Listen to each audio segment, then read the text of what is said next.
Hello, Sagittarius and Moon Rising and Venus signs. Kamusta kayo? Sana po ay nasa mabuti kayong kalagayan. Welcome back po sa Star Tarot.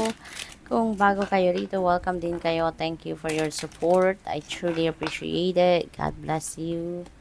Sagittarius, pauna mensahe po ninyo, Eight of Wands. Ayan. So, this is a fast-moving energy. Kaya may mga mabilisang paggalaw, pangyayari sa buhay ninyo sa ngayon. No? Things are going to unfold rather quickly sa ngayon, no? In various areas of life. Pwedeng may mga good news, may mga wonderful opportunities na kakatok sa buhay ninyo sa ngayon, and that could be related, no? Sa pwedeng trabaho, career, negosyo, relationship, travel, no? Iba-iba, depende sa inyong sitwasyon. But, yun nga, mabilisan din siguro ang pagpasok ng mga opportunities na to. Kaya, you need to be ready for anything. Okay? So, may travel, no? Ang iba, baka kayo ay magta-travel for pasyal. Pwedeng may job opportunity or kung ano pang dahilan, no? We have Seven of Pentacles. Ayan. So, some of you, no? Alam ninyo na nakikita nyo na namumunga na or nagkakaroon na ng magandang resulta. Unti-unti nakikita nyo na yung magagandang resulta at epekto ng mga ginawa ninyo sa inyong mga endeavor, sa inyong mga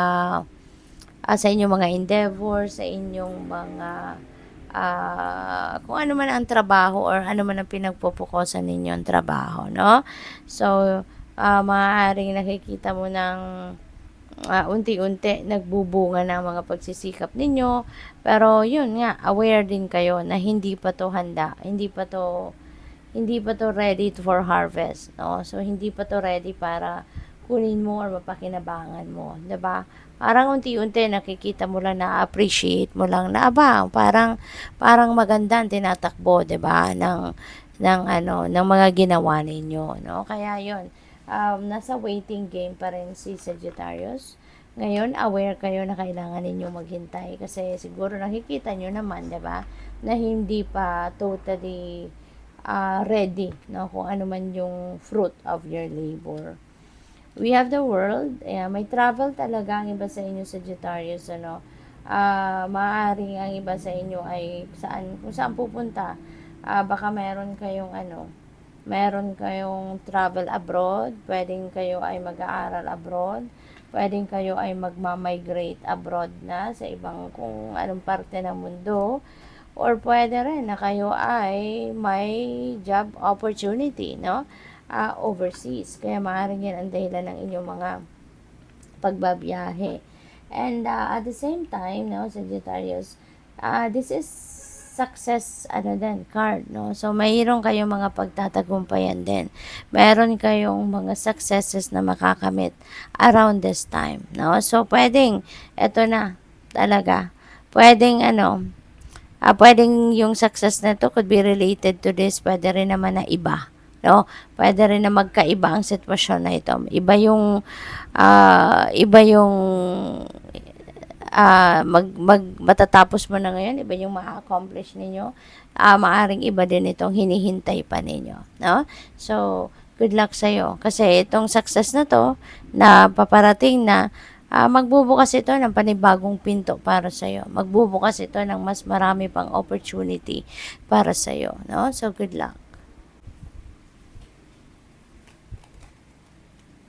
So, we have Five of Pentacles. Ayan. So, this is about money, no? Baka ang iba sa inyo dito may problema sa pera. Baka merong financial constraints, may mga financial obligations, pero maybe you don't have enough money, no? Para matugunan kung ano man yung mga financial obligations ng iba sa inyo. At parang siguro nawawalan na ng pag-asa, no? Ang iba sa inyo. Kasi tinatalikuran ninyo yung liwanag, no? Yung five pentacles na to na sobrang liwanag, that represents hope, you know. So nakatalikod ng dalawang taong ito. So parang nawawalan na ng pag-asa, no?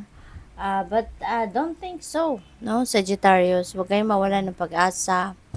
Huwag kayong mawalan ng Wag kayong mawalan ng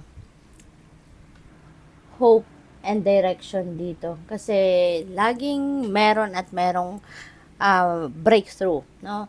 Sa mga problema natin, God knows kung kailan natin kailangan yung breakthrough, kailan natin kailangan kung ano man ang gusto natin, no? Or kung ano yung need natin. Kaya wag kayong mag-alala. Okay? Instead of focusing on the problem itself, focus on what you can do to solve the problem. 'Di ba? Kasi kapag tayo nagpupursige, kapag tayo nagsisikap na solusyonan ang anumang problema natin, diyan papasok yung tulong ng universe. Kasi if we are going to focus on the problem itself, we are going to think of the problem, no? More and more and more. Mas lalo pang manganganak yan. Mas lalo pang dadami ang magiging problema. Kaya, doon tayo sa kung anong positibo, sa kung ano ang maganda, kung ano ang mabuti na gawin natin. And that is to think and take action, no? Para masolusyonan natin ang ating mga problema, kung ano man ito. Okay? Kaya, harapin ninyo yung sitwasyon squarely and do something about it, no? Think of what you can do to alleviate, no, your situation, to change your situation for the better. Okay? If you need to ask for help from other people, then do so, no? Isipin nyo lang kung sino yung talagang makakatulong sa'yo, yun lang ang lalapitan ninyo, yung ganon, no? We have angel number 1122. Great shift. Ayan. So, maganda to. Magandang, hint ito para sa'yo na mayroong malaking pagbabagong magaganap. You know, maaring pagbabago ito sa sarili ninyo. There is personal growth. Merong spiritual development din and manifesting goals. Wow. So, maganda to. Kasi kung ano man talaga yung mga minimithi ninyo sa buhay, ano man yung mga goals ninyo, maaaring mga dreams ninyo, maaaring yan ay mag-manifest na. 'Di ba? Yan ay maaaring ibigay na sa'yo. Completion, no? So, the world is a completion energy. So, parang sinasang-ayunan niya din, no? Na meron talaga kayong maa-accomplish dito. First, focus on the positive changes occurring due to your efforts. Then expand your horizons and permit yourself to try something new. So many positive shifts are in store for you. The world around you is changing in favor of your intentions. See? Ang mga pagbabago, no, sa paligid ninyo is for the good, no? Ng inyong sitwasyon, yan ay makakatulong sa inyong kalagayan, magiging pabor, no? Ang mga pagbabagong ito sa buhay ninyo. Maaaring yung mga pagbabagong ito na nadadating, ito yung magbibigay ng bagong mukha, no, sa buhay ninyo. Hindi lang pagdating sa pera, kundi pagdating sa pamilya, pagdating sa trabaho, no, sa kita ninyo, yung ganon, no. Kaya just think positive, no? Always project positivity para magagandang sitwasyon, magagandang at positibong sitwasyon lang ang dumating sa'yo. We have angel number 1221. Ayan, taking initiative, change. No? So, talaga maraming pagbabago. This is a great shift, malaking pagbabago. Tapos dito, this is another change energy. So, may good news din na paparating, may mga mensaheng paparating, no? May mga correspondence na paparating sa iyo and that could be related to various opportunities. Work with what you have, okay? And it will get you places, no? Wag na kayong muna mag-focus sa kung ano ang wala kayo, ano yung gusto ninyo na wala pa sa inyo, 'di ba? But kung ano ang meron na kayo, doon kayo mag-focus. Whatever it is that you have right now sa buhay ninyo, focus kayo diyan. Count your blessings and acknowledge your dear ones. You will find inspiration and figure out a way forward. You might also be getting some good news soon. So, may mga magagandang balita, no? Talaga na paparating. Angel number 555. This is another change card, Sagittarius. So, siguro maraming movement, no, ang magaganap sa buhay ninyo sa ngayon.